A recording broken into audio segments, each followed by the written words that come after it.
Yo, Bigur, bincang-bincang guru. Oke, assalamualaikum warahmatullahi wabarakatuh. Selamat pagi, bincang-bincang guru. Pagi ini kita menghadirkan narasumber yang luar biasa. Amin. Yang pengawas impor. Maksudnya pengawas impor dari Subang, Pegadaian, ke Purwakarta, dan sekaligus bertugas sebagai pengawas di KJD wilayah 4. Selamat pagi Pak Rus. Pagi Pak. Alhamdulillah kita berjumpa lagi nih. Yeah. Untuk kali ini kalau podcast yang pertama berbicara tentang bahwa SMK itu harus BMW. Untuk pagi ini, ini sungguh-sungguh sudah saya undang ke podcast SMK Bina Kerja. Saya ingin melanjutkan Pak. Boleh. Bicaraan yang dulu itu. Betul. Kayaknya saya kurang puas Pak. Waduh. Masa hanya BMW saja. Iya, kan? iya. Untuk selanjutnya kan sebenarnya Bapak itu mengawasi 19 SMK di wilayah Purwasuka, Karawang. Ya, itu kan. Kemudian intinya SMK untuk tahun 2022 mau diajak kemana menurut Bapak itu? Betul. Saya kan harus tahu itu. Iya. Jadi kan ngawas itu kan tidak hanya ngawas, tetapi mau dibawa kemana sih? Peta SMK itu seperti apa? Seperti apa, betul. Bisa Pak? Oke, silakan. Baik. Sebelumnya silakan perkenalkan dulu, baru nanti menjawabnya. Baik. Terima kasih Pak. Terima kasih Pak Kepala waktunya. Bismillahirrahmanirrahim. Assalamualaikum warahmatullahi wabarakatuh. Selamat pagi Pak Kepala. Selamat pagi para kepala SMK di yang binaan saya, Bapak Ibu guru yang SMK hebat. Perkenalkan saya Pak Ruswanto. Tapi teman-teman sudah mana juga sama Pak Yus. Ya. Baik. Menjawab apa yang Bapak sampaikan pertanyaan tadi, pertanyaannya bagus nih. Mau dibawa kemana SMK nih? Iya. Nah, ini kaitannya dengan, kalau berkaitan dengan SMK ya kita harus melihat dulu kurikulumnya harus bagaimana. Itunya jantungnya. Iya. Jantungnya kan kurikulum Pak. Iya. Nah, itu sebagai acuan kita. Iya, acuan kita. Nah, mohon maaf, kalau sebelumnya kita mengenal kurikulum 13. Ya, kurikulum 13. Jadi kemudian ada kurikulum revisi. Dan itu sudah kita laksanakan. Ya. Bapak Ibu guru SMK sudah melaksanakan kurikulum 13 dengan KIKD yang ada di masing-masing mata pelajaran. Ya. Nah, ke depan dimulai dari ini, mohon maaf saya mengutip dari Pak Dirjen Lokasi. Ya. Jadi dimulai dari program SMKPK. Nah, itu diharuskan SMKPK itu membuat peta jalan yang seperti Bapak katakan, SMK yang diajak kemana gitu. Mau dibawa kemana nih SMK nih? Tidak hanya mendidikan SMK, takutnya nanti salah arah siswa kelimpungan juga Pak. Ya. Baik. Jadi ke depan itu SMK ini kita dimulainya dengan peta jalan atau kebijakan pengembangan SMK atau bagaimana? Nah, kebijakannya itu sudah jelas di Kemendikbud itu di lokasi ada yang kita sebut dengan link and match. Ya. Link and match yang kita kenal itu 8+I. Nah, ini baru nih. 8+I. Kalau kemarin BMB 8+I. Apa itu Pak? Yang pertama ya.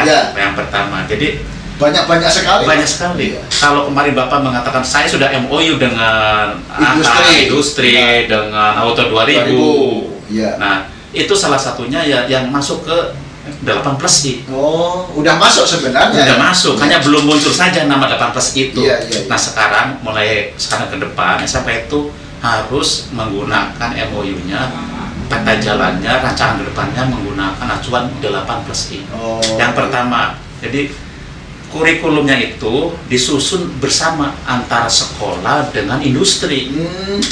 Jadi ketika kita menyusun kurikulum itu, kalau ikut tilas kan itu hanya oleh kita saja, oleh guru dan kepala sekolah itulah mensusun KIKD dan sebagainya. Betul.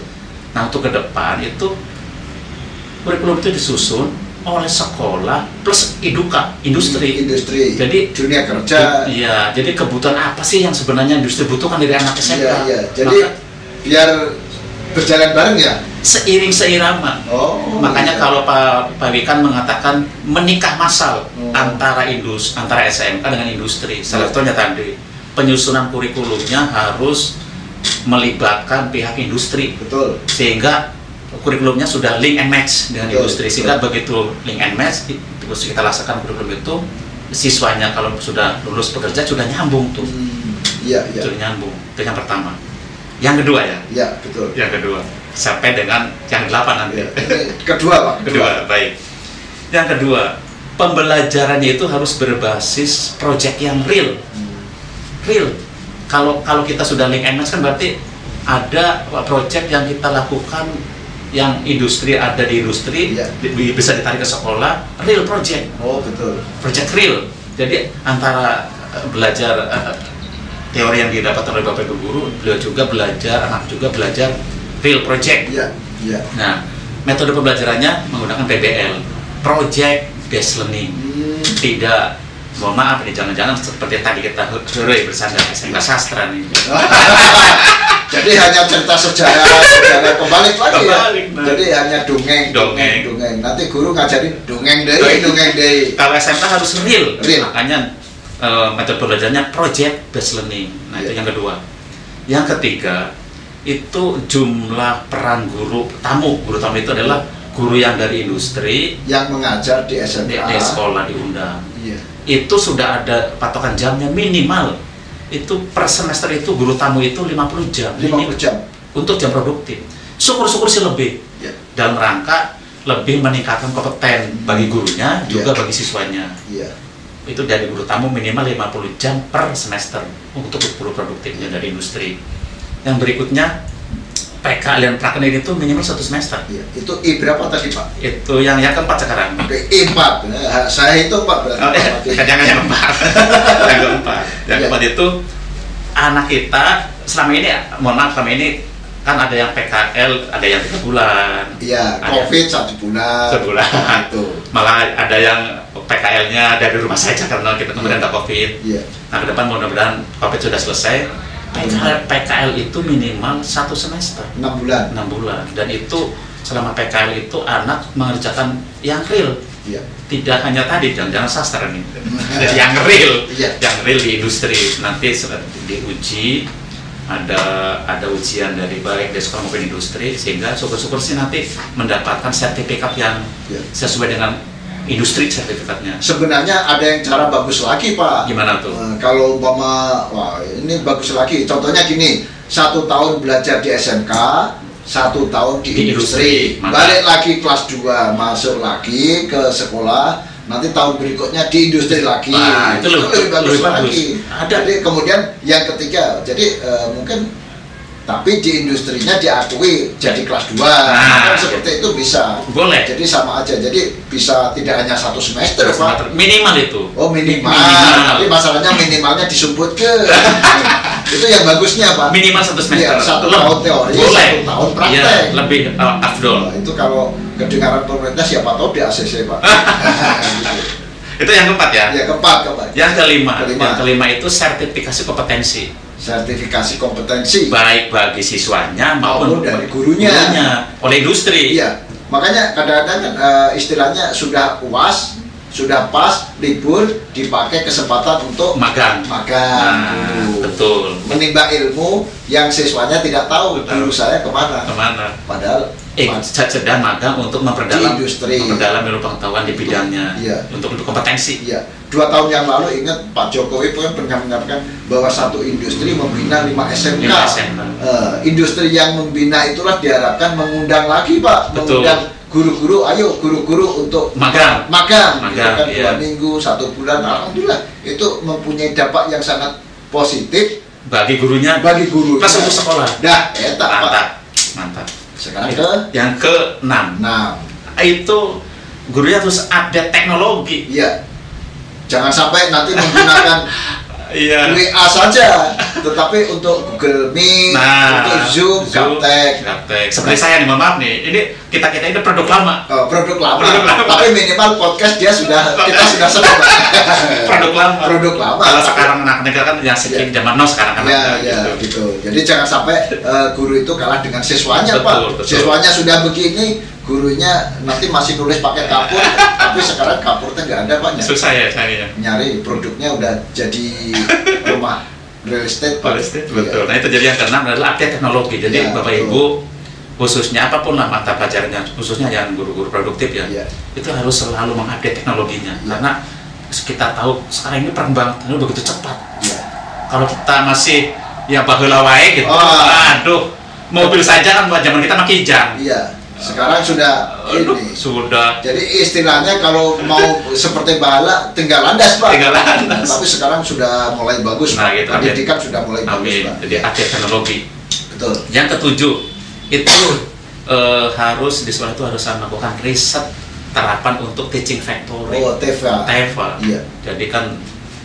Jadi kalau kita seperti hari ini podcastnya ini bisa jadi salah satu TEFA kita. Oh, gitu ya, Pak. TEFA, Bisa ya? teaching factory kita. Iya. Nah, ini untuk risetnya ini TEFA-nya bisa kerjasama juga dengan industri. Kalau di Karawang, di Bekasi banyak beberapa sekolah itu sudah kerjasama dengan industri. Iya. Industrinya ditarik ke sekolah jadi TEFA. Jadi anak itu benar-benar belajar real tentang industrinya. Gitu. Itu yang ketujuh ya. Iya. Yang kedelapannya komitmen serapan. Oh, komitmen serapan maksudnya? Jadi kan kita di audit sebelum ini kan setiap sekolah kita sudah melakukan MOU ya, dengan industri. Betul. Jadi jangan MOU saja, setelah lulus diserap. Nah, itu maksudnya. Nah, itu pemirsa, itu yang sangat diharapkan. Jadi jangan sampai ada kata-kata SMK penyumbang banyaknya pengangguran. Aduh, malu-maluin. Makanya kalau zaman dulu kan SMK, sekarang dirubah, Pak. SMK itu sekolah menetaskan kemiskinan. Yang sudah mempunyai istilahnya sudah mempunyai ahli bidang mesin, PKN dan sebagainya. Kalau sudah bekerja, wah sudah mengalahkan ini, Pak. Bisa mengentaskan, meningkatkan ekonomi. Sudah gak miskin lagi. Amin. Jadi yang kedelapan komitmen untuk serapan lulusan. Maksudnya dalam artian walaupun tidak sifatnya wajib, anak saya harus diterima di PT Anda tidak. Yang paling tidak, ya ada komitmen, Pak tolonglah. Ini kan siswa kemarin binaan Bapak juga. Iya, betul. Kalau ini masuk ke Bapak di industri, Bapak jadi karyawan Bapak. Betul. Saya ingat kemarin. Gimana tuh? Waktu ditelepon dari HRD Hino, Pak. Oh iya. Karena kita menjadi binaan Hino. Iya. Ditawarkan untuk 10 SMK di Purwakarta akan diserap tenaganya. Nah, itu salah satu sepertinya. Jadi alumni itu senang, Pak. Wah, itu. Tapi mudah-mudahan cepat terrealisasi itu. Cepat terrealisasi. Jadi yang 8 ya, komitmen keterserapan penyerapan lulusan. Sehingga anak kita lulus tidak banyak yang tidak menganggur lah. Untuk menjawab SMK bukan penyumbang pengangguran nanti depan. Sekarang sudah dirubah lagi, kita rubah, Pak. Mindsetnya kita rubah. Makanya itu untungnya Bapak mengawas untuk di sekarang itu masuk wilayah ke Purwakarta, minimal di Bina Kerja sering ditengok, Pak. Siap. Sudah ditengok bagaimana berapa orang yang terserap, berapa orang yang kuliah, berapa orang yang nganggur. Yang wirausaha jangan nganggur. Wirausaha. BMW tadi kan. Jadi istilahnya kan BMW tadi kan minggu yang lalu kan sudah. B-nya adalah bekerja, M-nya untuk melanjutkan studi ke yang lebih tinggi, W-nya adalah wirausaha. Itu diharapkan seperti itu. Kalau ini SMK sudah berwirausaha, bisa mengangkat adik kelasnya. Nah, gitu. Contohnya kayak umpama otomotif, kita membuat bengkel pencucian mobil, steam.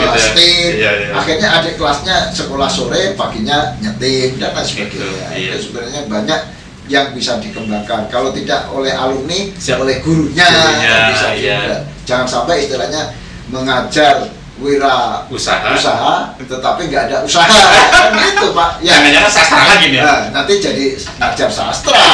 Gitu. Cerita lagi. Mudah-mudahan tidak. Ya baik. Masih ada lagi, Pak? Yang I-nya. Oh, I-nya. Itu berarti kan 8 plus I. I-nya. I-nya itu keterlibatan industri di semua yang limit tadi, yang 8 tadi. Yang 8 tadi. Jadi, keterlibatan masuk semua.